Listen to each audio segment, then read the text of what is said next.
Ghost Song is a clear love letter to the classic 2D Metroid games, but it fails to pick up some modern standards. After my roughly 12-hour playthrough, I can't help but feel like Ghost Song is stuck in the past, at least a little. I'll tell you what I mean by that in a minute.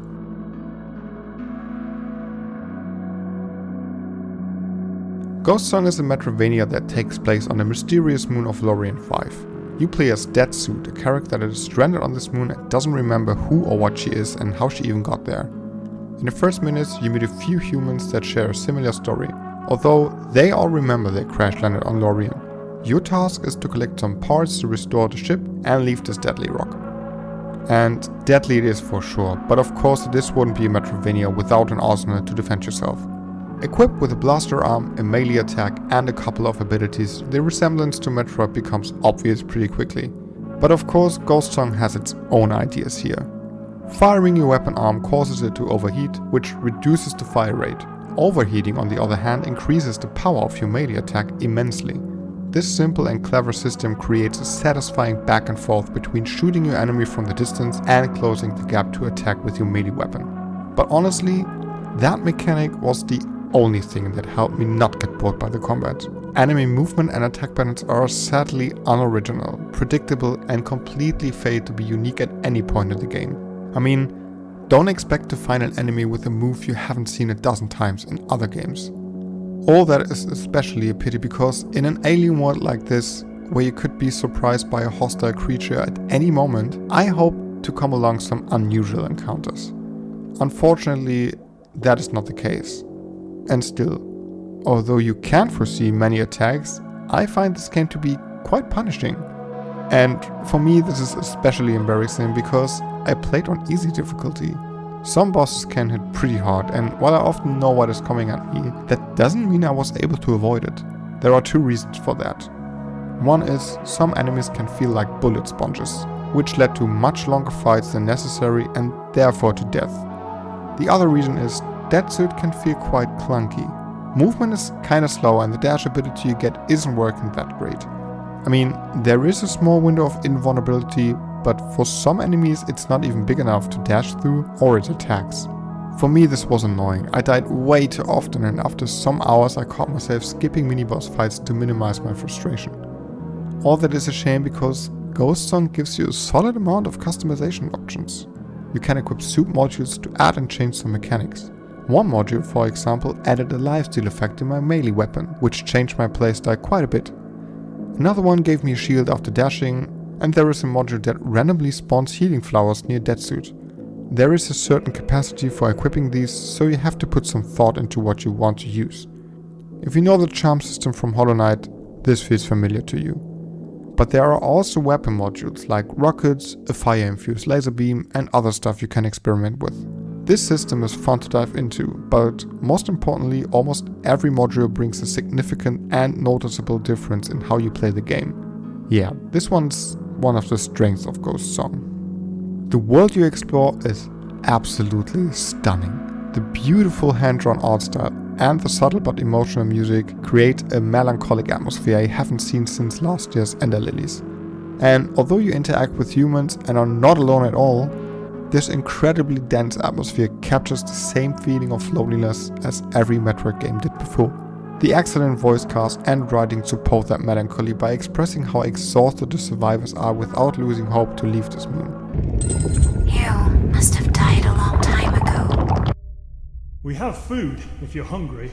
Not much, mushrooms and roots mostly, but you're welcome to join us. Okay. And to make this world even more alive and believable, the developer created a strong sound design. Aiming with your gun arm makes a mechanical sound. You hear your weapon sizzle when it overheats. In some areas you are surrounded by an ominous blubbering sound.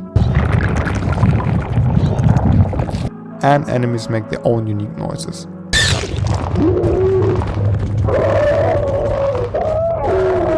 All this makes for a world building that manages to suck you in and kept me fascinated for the whole playthrough. but as beautiful as this world is, traversing it frustrated me a lot, and now I tell you what I meant in my introduction when I said Ghost Song is stuck in the past. Early on, you get the task to salvage some parts for the spaceship that crash landed on this moon, to repair it.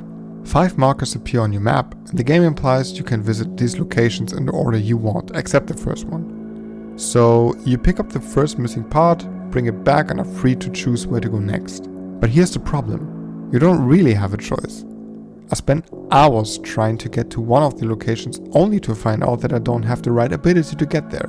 This is especially frustrating because what ability you need to continue this path is often presented to you when you are almost at your destination. So it can happen that you aim to go to the yellow marker, run around for an hour and get closer to it, but when you are almost there you realize you can't reach it just yet. All that would be tolerable if it didn't happen like 3 times. And it would be okay if I wasn't forced to walk back the whole way. Yes, there are fast travel points, but there are so few of them that it's rarely worth targeting one, because you will go like, okay, now that I'm here, it's faster to walk the rest. Fast travel points are poorly placed and don't provide any real value until later in the game. Also, they are completely worthless when picking up a ship part you need, because then you can't use them at all and are forced to walk the whole way to the broken spaceship.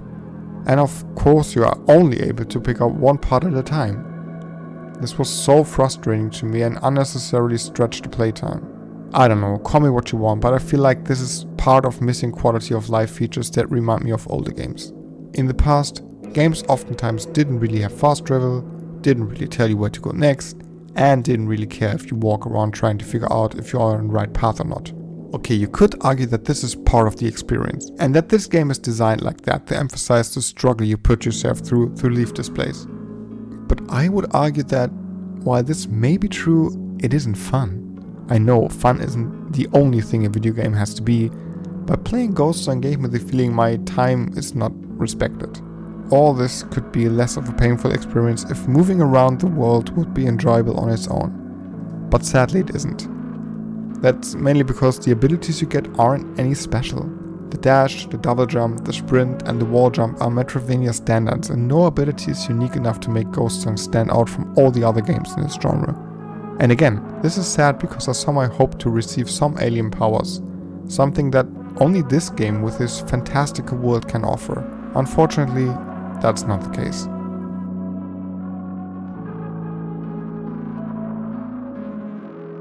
Ghost Song is a metroidvania that combines many influences to a beautiful and unique piece of art. But while the world building, sound design and music are exceptional, exploration, combat and some gameplay mechanics are not. If you think about getting Ghost Song, just shift around your expectations a bit. Do not hope for a game with a great metroidvania feel to it. But if you enjoy distinguished worlds and unique atmospheres, this game will serve you well. Thanks so much for watching. Have you played Ghost Song yet, and what is your favorite metroidvania of the year? Tell me in the comments. In 2022 there are still metroidvanias on the way, like 9 Years of Shadow and The Witch Knight. Subscribe if you don't want to miss what I have to say about them. Also, I would be happy if you supported me by liking this video. Thanks again, have a nice day, and I'll see you in the next video.